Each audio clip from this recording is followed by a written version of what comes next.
muchachos, hablándonos sobre el ejercicio 4, la tablita. Dice Cristian, no dice nada Cristian. Vamos chicos, ¿quién participa? ¿Quién me dice ventajas, desventajas, características de algún modelo de sistema operativo?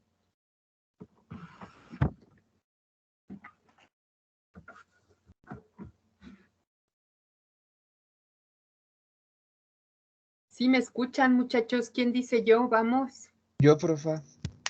Adelante. ¿Qué quieres decirnos?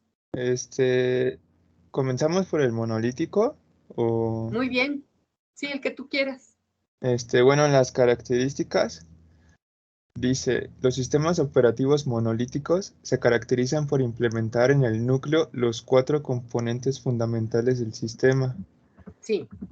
Que son la planificación de procesos, la administración de la memoria principal, la administración de ficheros y la gestión de dispositivos de entrada-salida. Muy bien, ¿cuál es tu apellido? Alatriste Alcántara. Ok, yo anoto tu participación del día de hoy. Solo voy a ir anotando un breve resumen de lo que ustedes digan y espero que sea claro. Si no, díganme, ¿no? En un sistema operativo monolítico, todo está junto. O sea, es un solo, ahora sí, una sola unidad que contiene todos los módulos. ¿Quién más quiere participar? Lo pueden hacer con lo que quieran, ¿eh? Solo una celdita, ¿quién dice yo?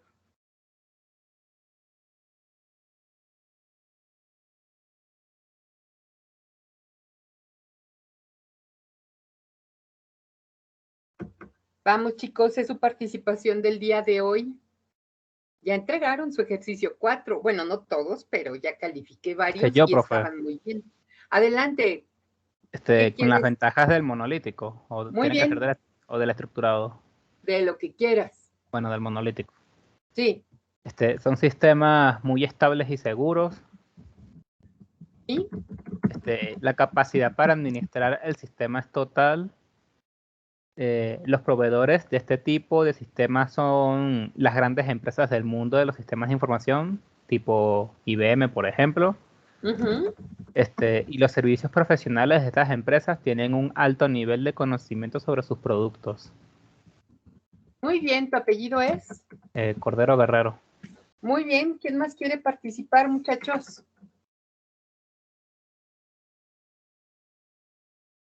¿Quién dice yo y con qué celda? Según yo, desventajas de monolítico es lento en el arranque. Ok, lentitud de arranque. Sí, imagínense que se tienen que cargar todo. Entonces, sí suena lógico lo de la lentitud en el arranque y obviamente la reparación, muchachos. Si todo está junto y yo le muevo una línea de código y ya estoy perjudicando posiblemente a todo lo demás o estoy alterando alguna característica global o común a todo el sistema. Muy bien, déjenme ver quién participó con las desventajas. Vázquez Gaona. Muy bien, Vázquez Gaona, y dice Néstor, debido a que todo se ejecuta en el mismo nivel de privilegios del núcleo, es muy probable que haya problemas debido a algún daño de hardware o un código mal escrito. Así es, ¿no? Aquí hay una cierta, todo está junto y puede llegar a fallar. Muy bien, García. García Santiago. ¿Quién más quiere participar, muchachos? Tenemos que llenar la tablita, así que búsquenle, piénsenle.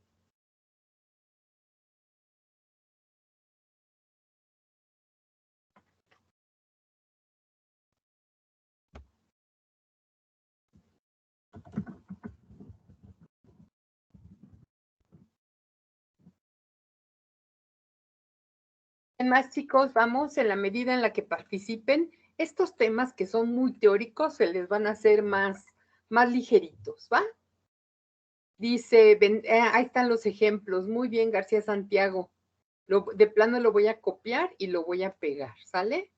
Síganle, muchachos, ¿quién más? García Santiago ya tenía su participación, pero quiso volver a participar y está muy bien, ¿sale? Dice Vázquez Góngora, una ventaja del cliente servidor es que los datos son controlados por el servidor de forma que un programa cliente defectuoso no autorizado no puede dañar el sistema. Entonces, Vázquez Góngora, déjame lo anoto, el cliente servidor. Si un cliente, ay, perdón, esta es ventaja, ¿no? Esta es ventaja. Si fallan los clientes, el servidor mantiene el sistema operativo. Muy bien. Déjenme anotar la participación de Vázquez Góngora. Y nuevamente, García Santiago dice, características de estructurado. Consiste en la organización de diversas funciones del sistema en una estructura jerárquica de capas, con ese abusado, ¿eh? Entonces, sí, ya lo habíamos platicado, ¿no? Serían las características, está organizado en capas o módulos. Me dice Gabriel Hernández, procesos secuenciales independientes, programables, en cualquier momento. Oye, Gabriel, esto que me estás diciendo es ventaja de un estructurado. Muy bien. Entonces, voy a copiar y pegar lo que dice Gabriel para ventaja de estructurado. Acuérdense lo que les había comentado, este modelo estructurado, orientado a objetos en capas o modular, es más bien una cuestión de concepto, ¿eh? Yo participé arriba y no me leyó, espérame tantito, González, Tlalmanalco, ahorita veo qué pasó. Hernández, Gabriel. Bueno, ya puse la participación de Gabriel y ahora déjame ver, González Tlalmanalco, ¿qué pasó con tu mensaje? ¿Dónde lo dejé? Vázquez Góngora, aquí está, características de estructurados. Las capas se seleccionan de tal manera que cada una utilice las funciones y los servicios de capas inferiores. Sí, esto que está diciendo González Tlalmanalco, ya lo habíamos platicado en algún momento, ¿sale? Que cuando tú quieres... Es más, voy a quitar esto para que no saturar tanto la tabla y voy a dejar... No, espérenme, de plano esto así no se va a poder. Entonces, hay una interacción entre capas consecutivas o vecinas. Es lo que nos está diciendo Saúl Eduardo, ¿va? Entonces, un cambio cuyos cambios solo afectan a las capas cercanas. Lo escribí porque copiado y pegado, quién sabe qué pasó, pero ahorita voy a poner la participación de González Tlalmanalco. Y perdón, Saúl, porque sí de plano no vi tu mensaje. Si alguno se me va, díganmelo. Y vamos a seguirle con sus mensajes. Dice Martín Becerril, una desventaja de cliente-servidor. El mantenimiento de sistemas es más difícil, pues implica la interacción de diferentes partes de hardware y software. Sí, claro. Sí, claro, desventaja de cliente-servidor. Ahí les va. ¿Sale? Entonces, a ver si me deja copiarlo. Desventaja de cliente-servidor. Ahí está, esta sí quedó. ¿Está? Y la participación de Becerril, ya la anoté. Ahí vamos completando nuestra tablita poco a poquito. Desventajas de virtual, dice Vázquez, Cristian Vázquez, Aldair, que ya había participado, pero no pasa nada. Desventaja de virtual, reduce la capacidad y rendimiento de la máquina huésped. Esto es lo que vamos a vivir con nuestro VirtualBox, ¿sale? Entonces ahí les va, desventajas de virtual. No es tan eficiente como el equipo físico, claro. y la otra reduce la capacidad y rendimiento del hardware y software real. Aquí en vez de real le voy a poner anfitrión, porque así le vamos a llamar nosotros a nuestra máquina física. Muy bien, Vázquez Gaona, ya quedó. Ventaja de maestro esclavo. Igual, ¿no? Igual que en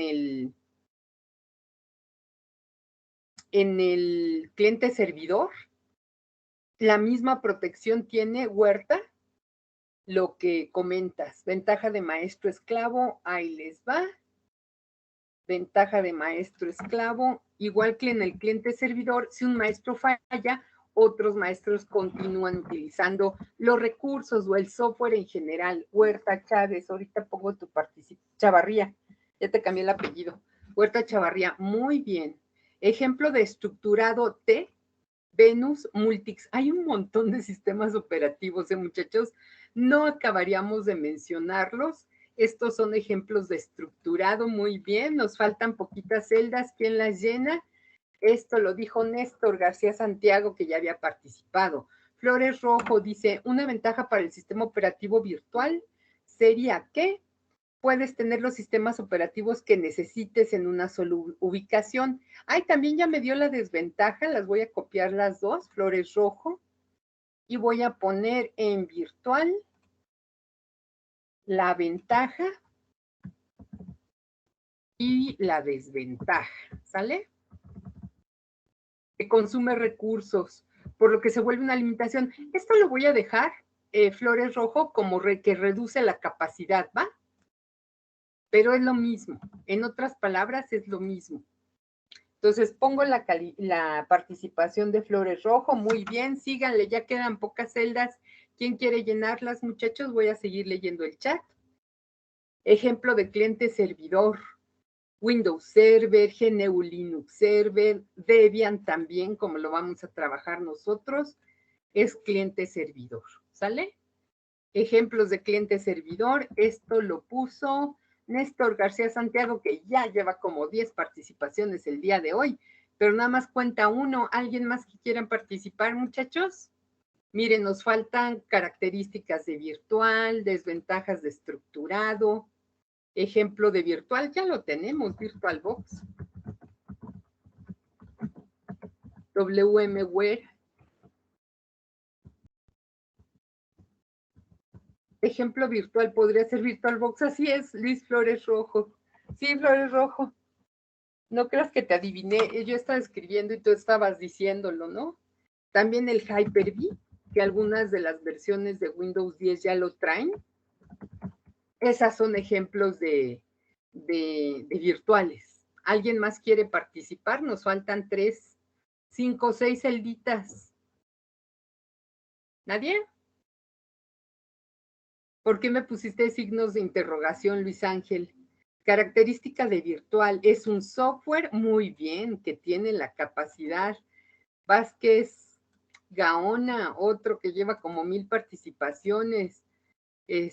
Vázquez Gaona dice característica de virtual. Aquí está, ¿no? Es un software, es un programa que tiene la capacidad de emular otro sistema operativo en una misma máquina. Muy bien, Cristian. ¿Quién más, muchachos? Ya nos faltan poquitas celdas. ¿Quién dice yo? Desventaja de estructurado. Si nadie la pone, la pongo yo. Las celdas que no se llenen, yo las completo, pero participen lo más que puedan. ¿Alguien más quiere participar en esta parte? Va a haber más oportunidades de participación, pero esta es la primera. Y con esto cerraríamos el tema de la clase pasada. ¿Sale? Dice, característica de maestro esclavo. Muy bien, Edwin, a la triste, que también ya participó, pero está bien si quieren seguir participando. Dice, característica de maestro esclavo. Déjame lo copio y lo pego.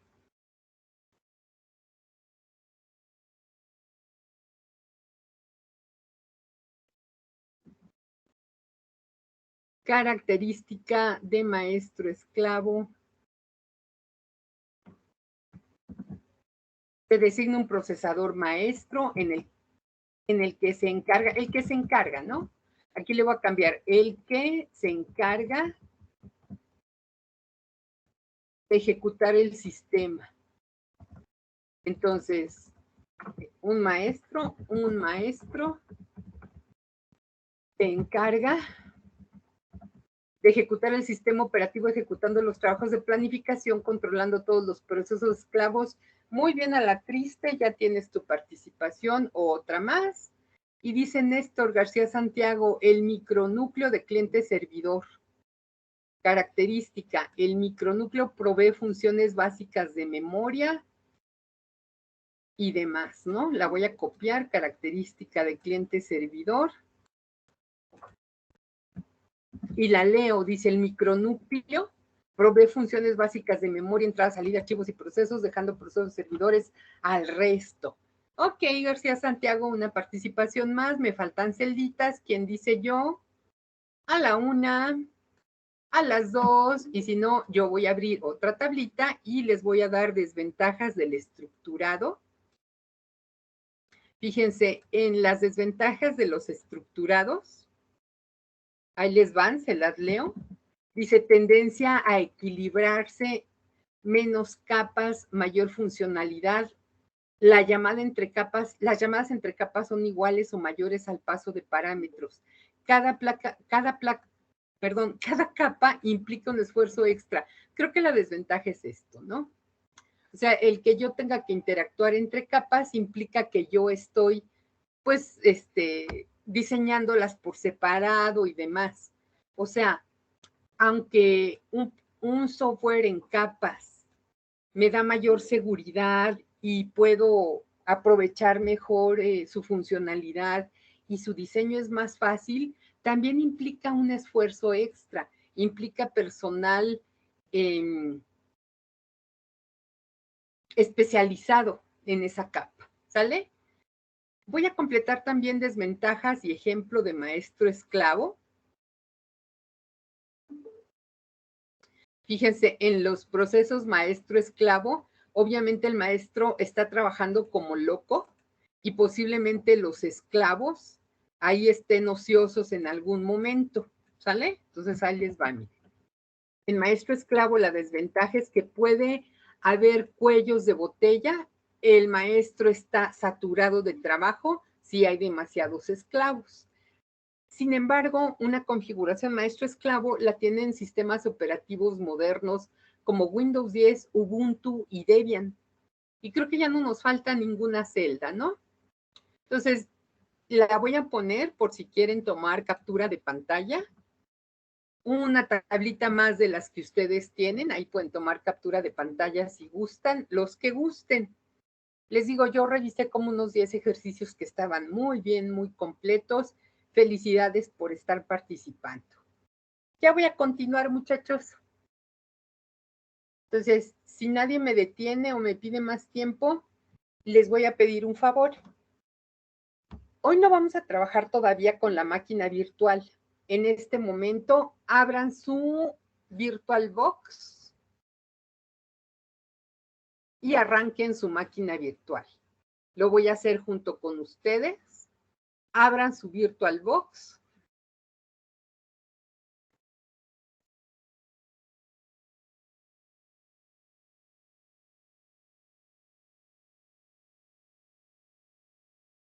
Y vamos a esperar a que arranque. Aquí yo ya tengo un VirtualBox y arranquen su máquina. Yo tengo dos, ustedes en principio solo deben de tener una.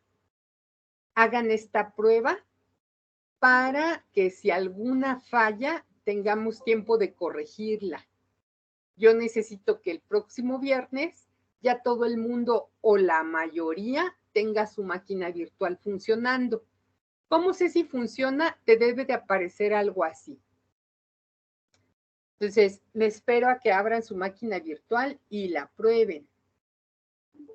Si alguien tiene problemas, avíseme. Si ya te salió esto en tu máquina virtual, la puedes cerrar guardando el estado.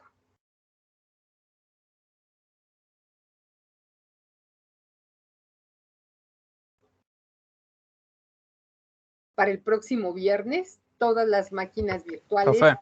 ¿Qué pasó, Dino? Igual lo cerramos con la opción de guardar el estado de la máquina. Sí. Si tu máquina virtual funciona, guardar el estado es conveniente porque cuando la vuelvas a arrancar no empiezas desde cero. Empiezas desde como lo dejaste. ¿Vale? Si alguien tiene problemas con su máquina virtual, por favor avíseme.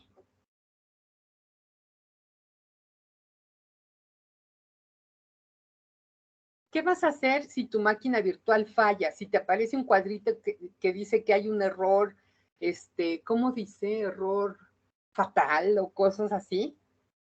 La invitación sería a que antes del viernes, antes de la clase del viernes, por favor, vuelvas a instalar todo, VirtualBox, y vuelvas a hacer tu máquina virtual. ¿Qué pasó, Anabel? ¿Quieres comentar algo?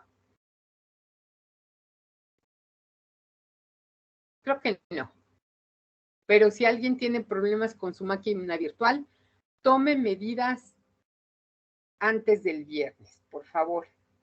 Si de plano alguien no puede virtualizar o no le queda la máquina virtual, no se preocupe, yo voy a estar trabajando junto con ustedes los ejercicios, pero sí sería importante, sobre todo para que no te aburras y para que aprendas lo más posible, que puedas virtualizar en tu equipo de cómputo. Muy bien, Anabel, todo bien.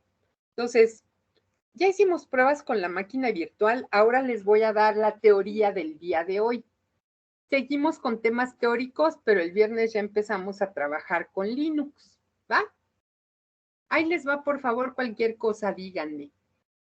Si a ti te toca en la práctica profesional decidir qué sistema operativo vas a instalar en una empresa, en un departamento de TI, tienes que considerar un montón de cosas.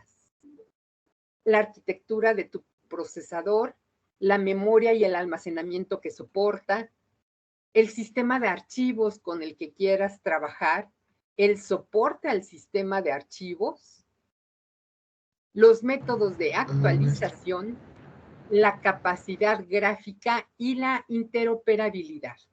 Estos son de los criterios que vamos a trabajar el día de hoy.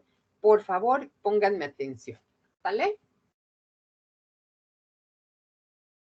Tú te tienes que fijar cómo es la memoria, cómo es tu unidad aritmético-lógica, cómo es tu unidad de control y las características del bus interno y las conexiones con el exterior. En términos generales, esta imagen resume o representa toda la arquitectura de un equipo de cómputo. Si a ti te toca en la práctica profesional decidir qué sistema operativo vas a utilizar, debes de tener conocimiento de cómo son estos componentes en tus equipos. ¿Sale? Tienes que saber cuánta memoria tienes en RAM y cuántos datos vas a manipular a corto plazo.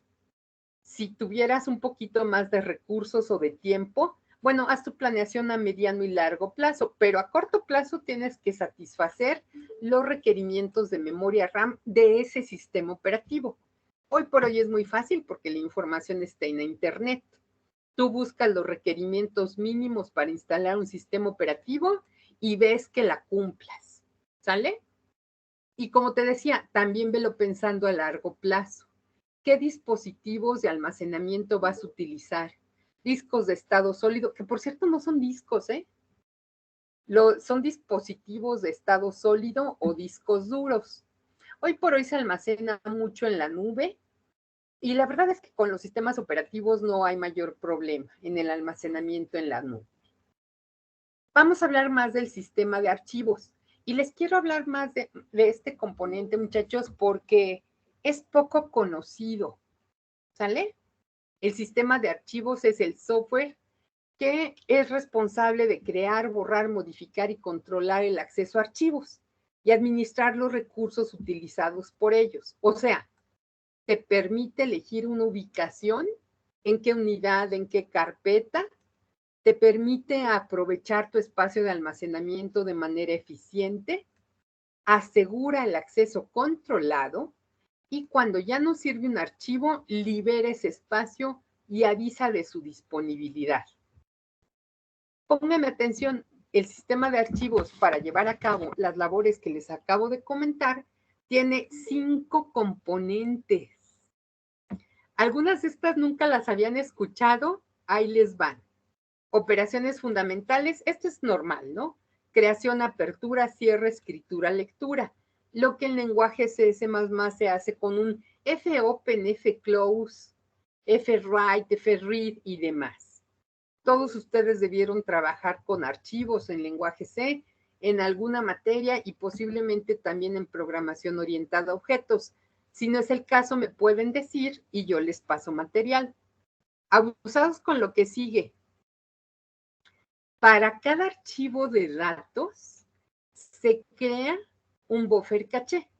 Esto es un espacio en la memoria RAM donde cada vez que tú abres un archivo se sabe de qué dispositivo lo abriste, se le asigna un número de bloque o de buffer caché, se genera un apuntador hacia el contenido de tu archivo, se manejan una serie de estados como ocupado, en escritura, en lectura y demás, y se hacen 2 listas ligadas.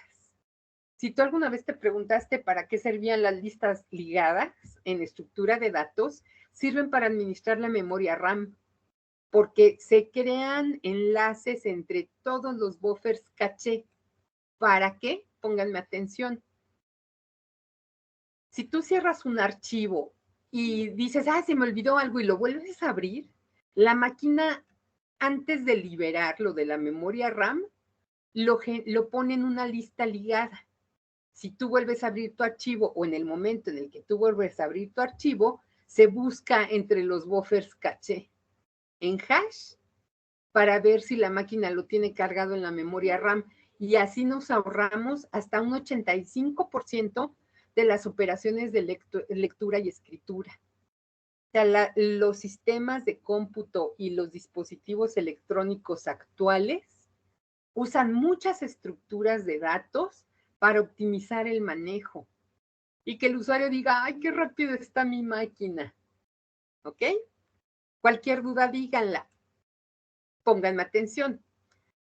Cada sistema operativo en una arquitectura cliente-servidor va a tener diferentes componentes. Ahí te va. El cliente tiene su disco duro local y su sistema operativo local, pero hay una capa que virtualiza o que estandariza las peticiones, de tal forma que si el cliente humano hace una llamada al sistema operativo, se hace un formato estándar para hacer la petición al sistema operativo de red, al NFS. Se manda el mensaje al servidor, viaja por la red, ese mensaje lo recibe el servidor, que gracias al sistema de archivos de red, lo comprende para hacer la transacción de manera local en el disco local. ¿Ya viste? Entonces, el sistema de archivos es muy importante en la comunicación entre equipos de diferentes arquitecturas. Si hay alguna duda o comentario, díganlo. Aguanten un poquito más de rollo mareador. Además de los buffers caché que ya te expliqué, para cada archivo hoy por hoy se utiliza un inodo.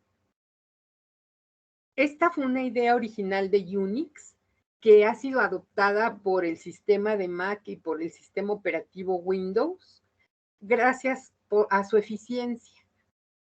Cuando los archivos eran chiquitos a mediados del siglo pasado o a inicios de este siglo, se podía hacer una asignación contigua. Tú grababas un archivo y se grababa en sectores consecutivos de un disco duro. Sin embargo, esta asignación contigua dejó de ser eficiente cuando los archivos empezaron a crecer en tamaño en bytes, porque empezó a haber audios, videos, que no había manera de guardarlos juntos o de manera contigua o consecutiva en los medios de almacenamiento. Entonces se inventó la FAT indexada, una tabla de asignación de archivos que como un índice te decía, tal parte de tu archivo está aquí, tal parte de tu archivo está acá, y así sucesivamente. Pero si está hablando de un disco duro, era girar demasiado el disco. Entonces inventó el inodo. Pónganme atención, cualquier comentario díganme. Para cada archivo que tú abres, y acuérdate que una carpeta que tú ves en el explorador de archivos también es un archivo, se tiene su nombre y la dirección en donde está almacenado el inodo. El inodo es el que tiene la información del archivo. ¿Cuándo fue la última vez que se le accesó? El tamaño en bytes o kilobytes. ¿Quién es el usuario? ¿A qué grupo pertenece el usuario? Y un conjunto de apuntadores que te van llevando a cada parte de tu archivo. Y si tu archivo es muy grande, entonces un apuntador te lleva a un bloque de apuntadores.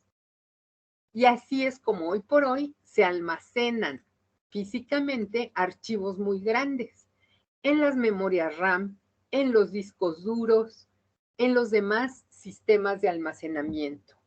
Incluso cuando tú almacenas algo en la red, pues en el servidor a donde llega esa información va a haber un inodo. Si hay alguna duda o comentario, díganlo. ¿Habían escuchado hablar de los inodos, muchachos? ¿En alguna otra materia, tal vez? No, profesora. Bueno, entonces muy abusados y cualquier duda, díganme. Porque estas son cosas que yo les diría que por cultura general, todo profesionista del área de TI debe conocer. Dice Eric, yo aún tengo un poco de dudas entre la parte de lectura y escritura. La escritura son los archivos que nosotros creamos o descargamos y la lectura es la velocidad a la que nos lee ese dato. No, más bien, cuando yo abro un archivo, por ejemplo, de Word o de cualquier aplicación, lo estoy leyendo o lo estoy subiendo a la memoria RAM. Y cuando yo estoy guardando, dándole clic al iconito de guardar en mi aplicación, en el fondo el sistema operativo hace una llamada al sistema para que se pueda hacer el almacenamiento. ¿Sí contesté tu duda, Eric, o no?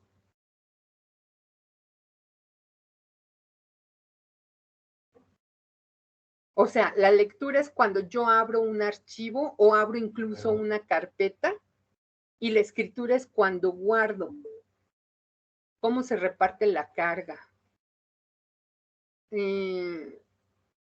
¿A qué te refieres con esto de repartir la carga, porfa, León? Aclárame, porque ahora yo soy la que tengo la duda. Bueno, ya vi aquí una cosa que no va, ¿sale? O sea, a fin de cuentas, es el usuario humano el que decide cuándo escribe y cuándo lee. Ok, ándale pues, León. Cualquier cosa díganme, ¿eh? Porque les decía, estos son fundamentos de computación que todos debemos conocer. Ahora fíjate bien, cuando se almacenan datos en un archivo, ¿cómo los voy a recuperar? ¿Han oído hablar de las cintas magnéticas, muchachos? ¿Han oído hablar de las cintas magnéticas? ¿Alguien ha visto algún dispositivo de cinta magnética? La de los aeropuertos. No, León, no, esto tiene que ver con computación, ¿va? Ahí les va. ¿Serían los floppy? Son como los audiocassettes de antes, como el VHS, muy bien, Israel, ¿sale? Los floppies, bueno, si hablamos de un disco flexible, esos eran discos magnéticos. No, yo les estoy hablando de antes. Piensen en las películas viejitas, Beta y VHS, o en los cassettes chiquitos de las contestadoras. Tal vez les llegaron a tocar cuando ustedes eran niños, cuando eran pequeñitos, o en la casa de algún tío o de algún abuelito, que vieron estas cintas magnéticas de las grabadoras, ¿no? De las caseteras de antes. Bueno, resulta que hoy en día, muchachos, se siguen utilizando cintas magnéticas. ¿Saben por qué? Porque son muy baratas, como el cassette del Walkman. Oye, pero ¿era cassette, no era disco el del Walkman, Israel? Yo no me acuerdo que haya habido cassettes en el Walkman. Ah, ya sé cuáles. Sí, como esos. ¿Sale? Entonces, póngale atención a la profesora. Esos dispositivos, algunas empresas todavía los utilizan porque son muy baratos y son muy resistentes. Entonces, empresas viejitas siguen utilizando cinta magnética para almacenar sus datos y el acceso secuencial, porque tienes que ir desplazando la cinta por la cabeza de lectura-escritura para recuperar o grabar tu información. ¿Sale? Después viene el almacenamiento directo, que más que directo es aleatorio. No, sí está bien directo. Y es cuando tú vas a una dirección de memoria. Acuérdate que la memoria RAM está dividida en celdas y cada celda está identificada por un número que está escrito en hexadecimal, porque son muy grandes las memorias RAM de hoy en día. Entonces yo puedo decir, ve a la celda F42A y ahí guarda el dato. Ese es un almacenamiento directo. Les estoy hablando de los modos de acceso que los sistemas operativos deben de manejar. Los sistemas operativos también deben de poder consultar índices. Alguien que me diga en dónde está cada parte de mi archivo. Y también se utilizan mucho los árboles. En estructuras de datos ustedes debieron estudiar los árboles binarios de búsqueda, ¿sale? En donde los datos se organizan a la derecha y a la izquierda. Con respecto a su padre, los mayores van de un lado y los menores van del otro. Eso hace que cuando yo busque un dato, esté dejando fuera a la mitad, ¿no? Si andas buscando un número grande, te vas de este lado. Entonces, de entrada, estás dejando fuera muchos datos y eso optimiza el manejo de la información. Entonces, lo que te quiero decir es un sistema operativo actual tiene que poder acceder a los datos de todas estas formas. No es nada sencillo y te estoy hablando nada más del sistema de archivos. Otra cosa que hace el sistema de archivos es comprimir los datos. Con el fin de que quepan más datos en las unidades de almacenamiento, se hace un proceso de compresión. Te voy a explicar nada más el principio, ¿sale?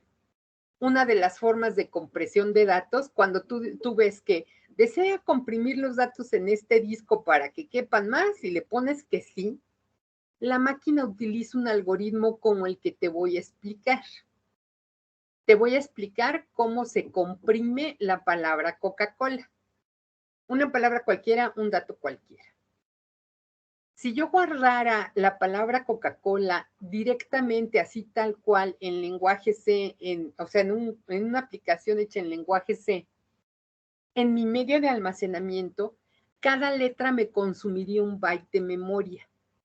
En este caso, Coca-Cola ocuparía 8 bytes. ¿Sí, muchachos? Cualquier duda, díganme, ¿eh? A un señor de apellido Hoffman se le ocurrió contar la frecuencia de aparición de cada letra.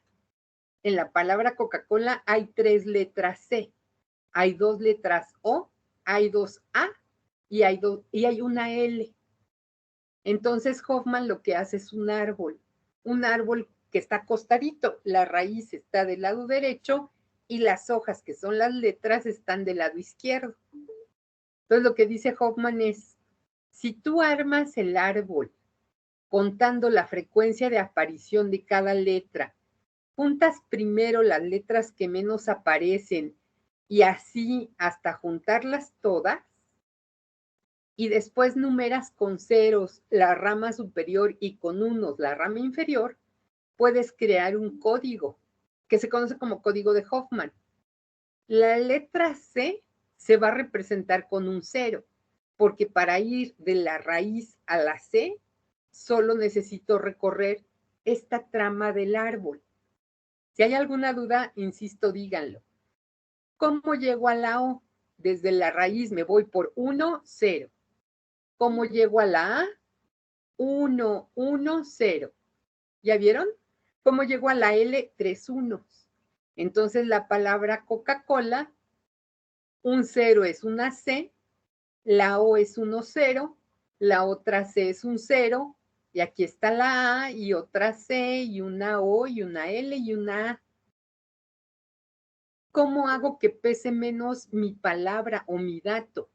en vez de 8 bytes, yo voy a consumir 2, 4, 6, 8 bits, ahí va un byte. 2, 4, 6, 8 en 2 bytes. ¿Ya viste? Hay algoritmos como el de Hoffman que permiten que un dato que en principio pesaría 8 bytes, pese nada más 2.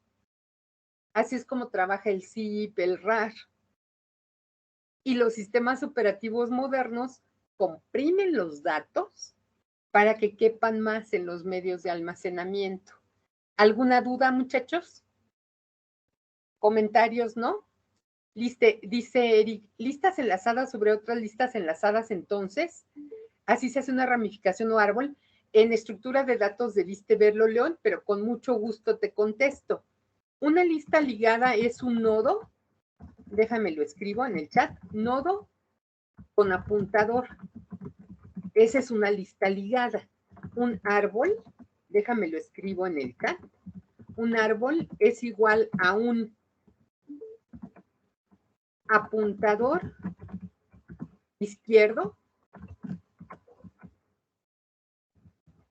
más un nodo donde va el dato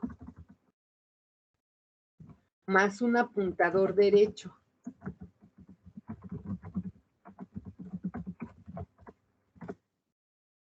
Ese es un árbol. O sea, no es que sean dos listas ligadas, es más bien una sola lista ligada que tiene un hijo hacia arriba y un hijo hacia abajo, el hijo derecho y el hijo izquierdo.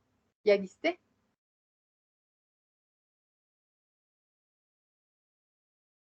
¿Quién más, muchachos? ¿Dudas o comentarios? ¿Nadie? Un poquito más de rollo mareador. Les estoy explicando todo lo que hace nada más el sistema de archivos de un sistema operativo. ¿Sale? Este método de Hoffman también sirve para decodificar y codificar datos. Si yo creo este árbol y te mando el mensaje 0001111011 y no te digo qué palabra es,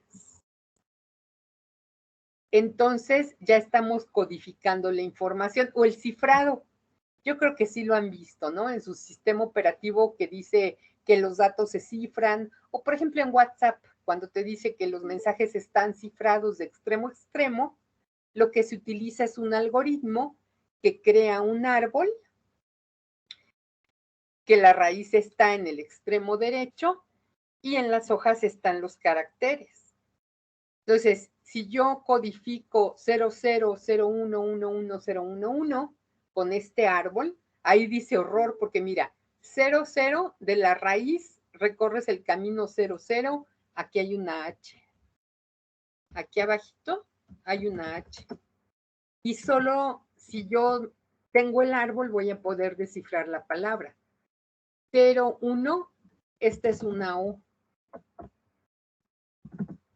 11, fíjate, si yo con un solo bit llego a una letra, pues la pongo. Como ya llegué a una letra, vuelvo a empezar el recorrido desde la raíz y el otro 1 es otra R. 01, empiezo el recorrido desde la raíz, con 0 no llego a nada, sigo con otro bit, es un 1 y me lleva a una O, y luego hay un 1 que es una R, y ahí dice horror. ¿Ya viste? Entonces, este método que les acabo de presentar de compresión es muy padre, se llama método de Hoffman y lo utilizan algunos sistemas operativos que además de comprimir los datos para que pesen menos en bytes, los cifran. ¿Ok?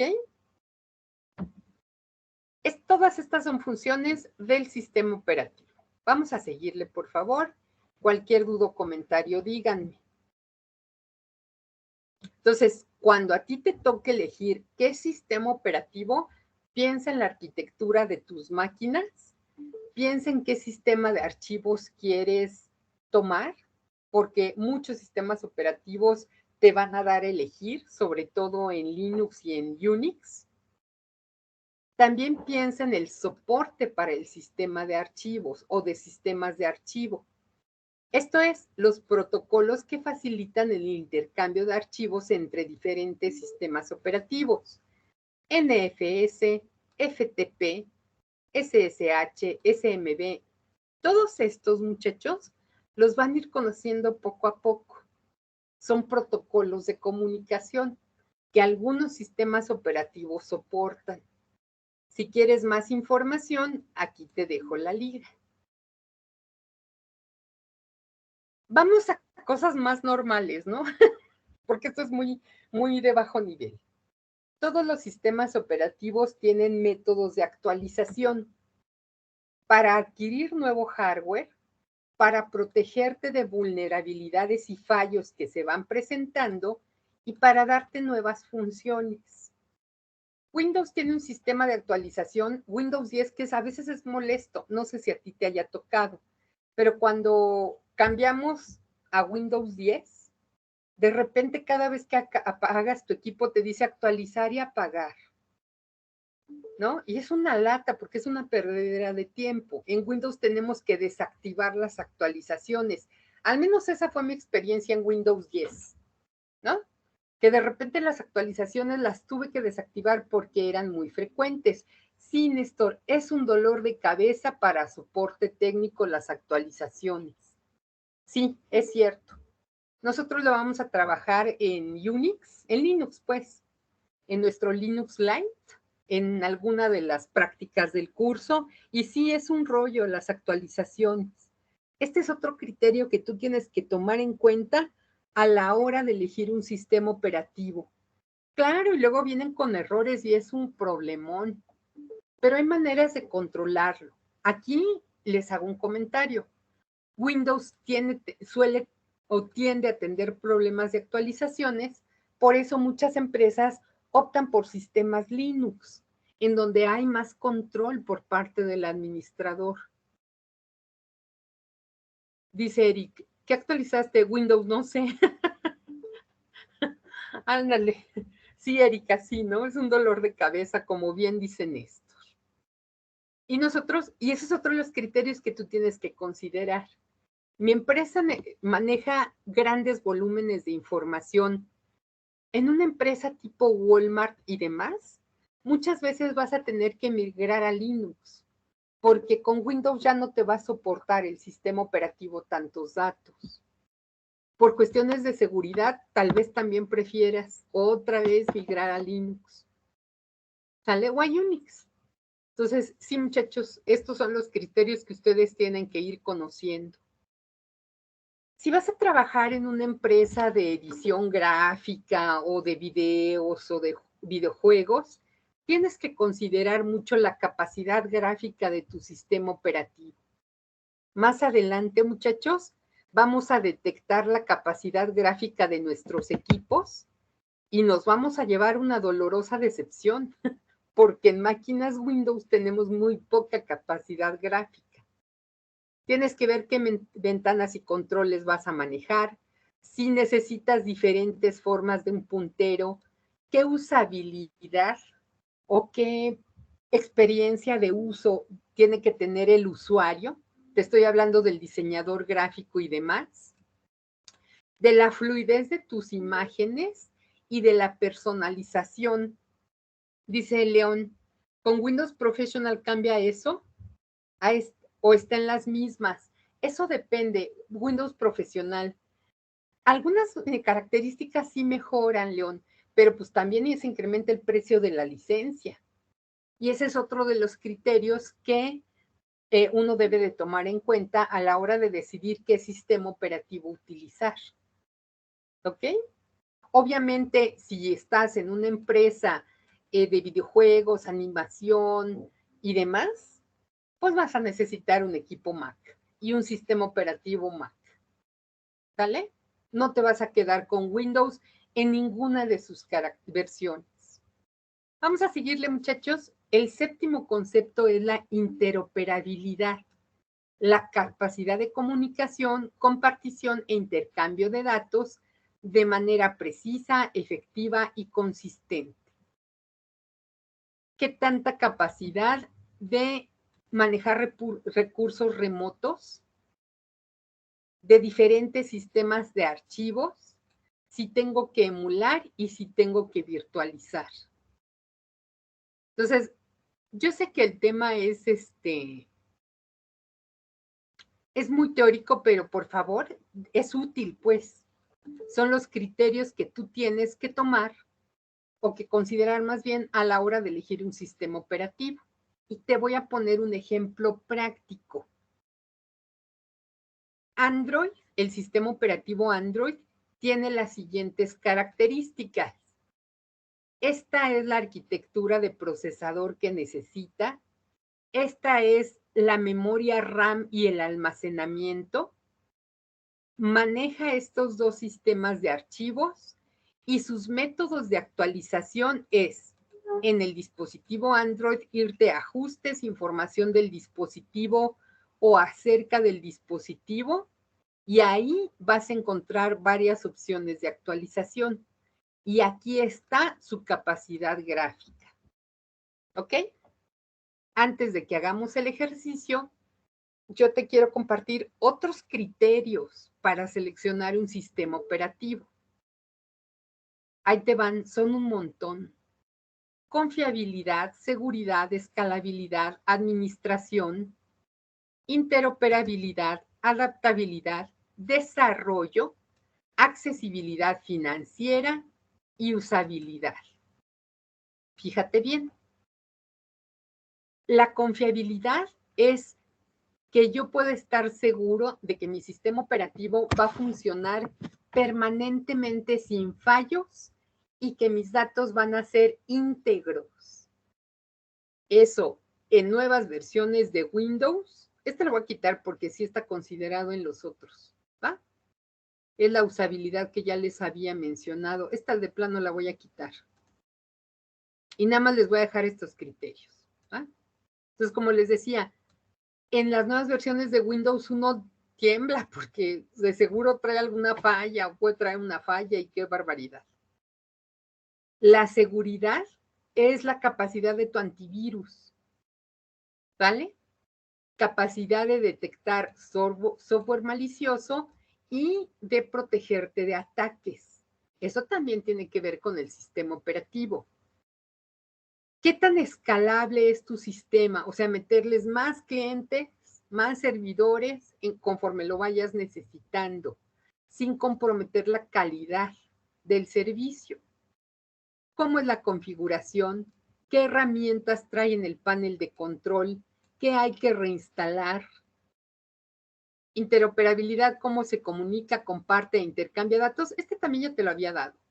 También lo voy a quitar, porque ya lo mencioné en otras diapositivas.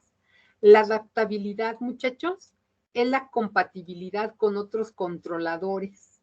Esto es bien importante hoy en día con tanto nuevo dispositivo digital. Tenemos que ver que el consumo de recursos sea óptimo. Más adelante les doy más criterios para esta característica de los sistemas operativos. Y hablando de accesibilidad financiera, es cuánto te cuesta la asistencia, las licencias, cuánto te cuesta el soporte. ¿Cómo ven? ¿Dudas? ¿Dudas, no?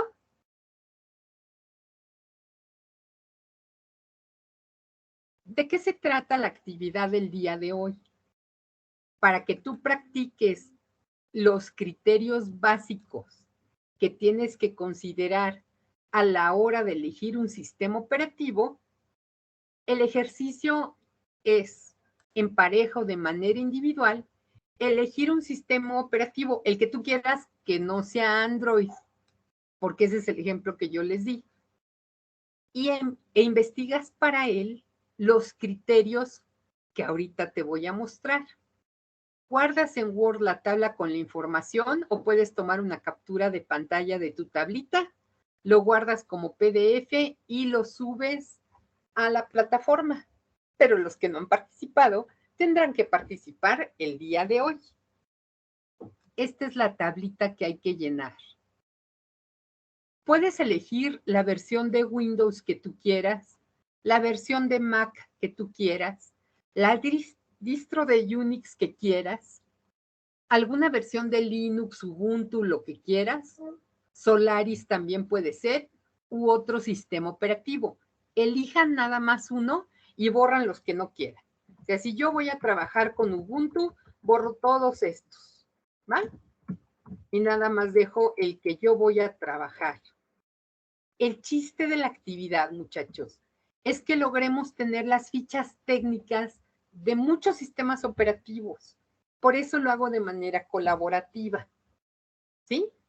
Me tienen que decir qué arquitectura tienen, qué requerimientos de memoria y almacenamiento, qué sistema de archivos maneja, cómo son las actualizaciones y qué capacidad gráfica tiene. Les voy a dar unos 20 minutos para que lo hagan. Si hay alguna duda, díganme. Y si terminan de llenar su tablita, avísenme. Ya voy a detener el video. Si hay alguna duda, díganme, por favor.